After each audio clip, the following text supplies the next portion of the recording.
Hi, how's everybody doing today?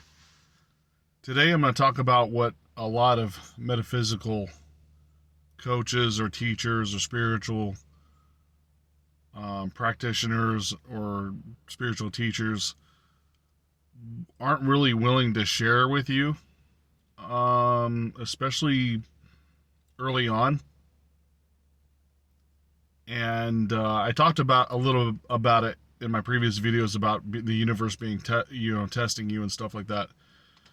But it's it can be way more dark than you think. So when you start raising your vibration,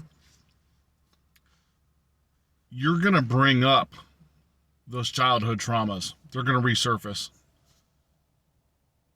If you're being bullied, you're probably going to get bullied again even as an adult, whether it's in the workplace or someone in the grocery store standing in line. You're going to reflect back what the stuff that you did not necessarily cope with in a positive way, and it's going to be what you're going to feel is destructive against you, whether it be finances, friends, enemies. The term enemy I'm using is, remember, don't get wrapped up in my terminology. Someone you felt that was an enemy of the past or present. The bullies, the family members that may have degraded you in some way, or acquaintances that degraded you. Emotions of the past will be dredged up. Raising your vibration, you will go through what feels like these traumas again. And it's part of the process. You have to bring them up to let them go. You have to go back,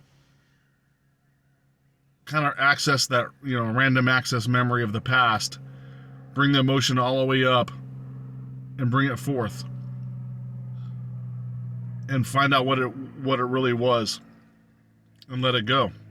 At its core, it's not what you think it is. You think it's something like personally against you, and it's not. It's you trying to find a higher vibration in your spiritual journey. So you chose to have this life, a temporary temporary human experience, so you could experience things. Now when you try to wake up, you're kind of going against what the system has in play. So there's gonna be challenges, and these challenges can be great. Just know that this is part of the process and the journey. And once you raise your vibration higher and you get past those traumas or those regrets, the guilt, if you had guilt, you got to let this stuff go. Once you learn from it, apply the practices, so to speak, they won't really turn up again. It might turn up a little again, just to say, hey, do you still believe in this? Do you still believe in your belief system? But you'll go through really dark and hard times before you raise your vibration, even if you're doing a lot of work. And like I said, if you're doing all the practices and the work on a consistent basis, the bombardment of those trials is going to be massive, and all very consistent in itself. It'll be like day after day after day. You'll see the light in the end of the tunnel a lot of times, and you'll even see the serendipitous stuff, because it's not just like it throws you into the dark world, right? And there's no light, or you're just completely blind. It shows you like some of the stuff that you're doing is working, and it's giving you the what would we call the hope, right? When you're using the dark night of the soul and doing the shadow work, you have to get through it in order to raise your vibration. You have to be in that old vibration and let it go to be able to raise the vibration. It's like you're kind of having to delve deep into that frequency to change your frequency. Like, if I remember the analogy I used of the radio station, you have to be fully immersed into that, tuned in perfectly with it, to let it go and to then change the channel, basically. And it can be very difficult to do, especially if you already been practicing for a long time, and then you're backpedaling. Like, remember I said I'm the king of the backpedaling. The challenges will like accumulate into a snowball effect, because it's you're responsible for the knowledge that you have. But when you're first starting off, it'll take it easy on you for a little bit. And the higher you're trying to go in the frequency, the stronger the shadow work will have to be, basically. A lot of people don't want to talk about this because you can't sell darkness. It's not an inviting advertisement, right? Hey, come over here. Come on over here, and I'm gonna beat the crap out of you. Just you're volunteering yourself to get the crap beaten out of you. So come on over here, and I'm gonna charge you for it. That's essentially what the metaphysicists would be saying, or the spiritual practitioners would be saying, if they're trying to, if you're trying to buy the cow, you're selling, but you're like literally selling some darkness along with the light. And they don't like to talk about that part of the journey because it can be very difficult for people to go through that stuff and be willing to go through that. And if you're selling a product, it's hard to buy a product that was like the example I told you. Come on over here. I'm gonna beat the crap out of you, and you're gonna pay me to do it. Right? It doesn't make sense. In marketing and advertising, that does not make sense. You want to be like, hey, come over here. We're going to be completely positive. You're going to receive gifts of the universe. Tremendous amounts of abundance and money is going to come to you if you just come over here and sign up. That's way more inviting than, you're going to be sitting next to Darth Vader and he's going to, he's going to force choke you and you're just going to endure it. As long as you can. You probably wouldn't sign up for that. Right? So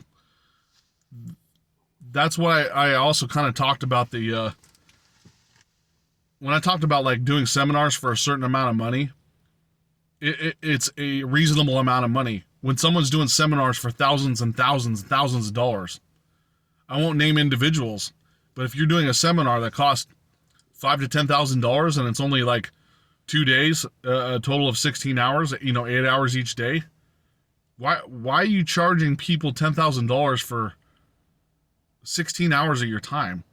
And in multiples, because there's going to be multiple seats filled. It's not like if you were sitting there personally coaching one rich person and he's busy and he's got to take you across the country and stuff, yeah, you got to charge him more because you're occupying the entire time. I could see that $10,000 if you were spending 2 weeks, a week or 2 weeks or a month with a personal one-on-one coaching with somebody that's got to drag you around because their business requires them to go from one place to another, and you got to go with them. So yeah, you got to charge more. But if you're in a building that's being rented for you to do a seminar in front of hundreds of people, there's absolutely no reason why you're charging $10,000, because 99% of most people can't afford that. How are you going to disseminate information? And it's the people that need this information is usually more poor than rich. So you're actually instructing the exact opposite of what you need to.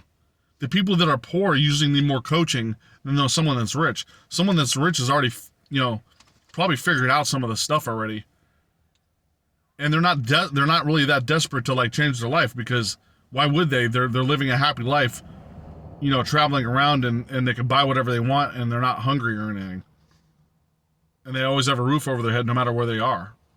That there's no desperation there. So how would you? It would be much more difficult to spiritually awaken somebody that's giving everything than somebody that doesn't have anything.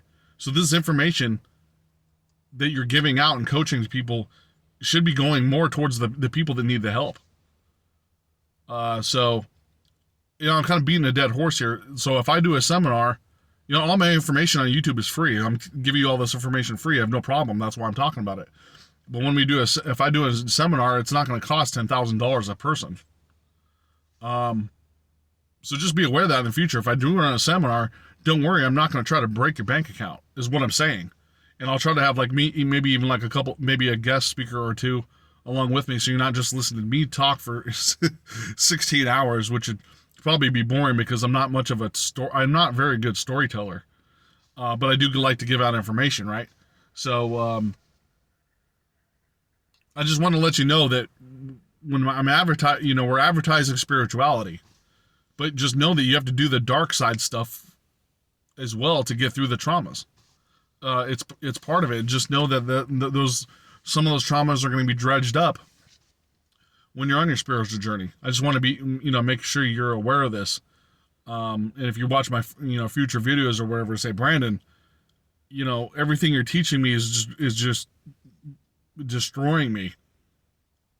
Or, you know, the stuff that you're preaching, or the stuff that I'm reading out of the other metaphysic books, it's all just destroying me, and I can't handle it. You know, let us know. We're here with you. We can work, you know, work together to get through this. Of course. Later down the road too, like there should be, like, we'll have contacts, not just me, of other people, of other individuals that might be able to help. And we can all help each other because it's a cohesive co-creating universe that we're in.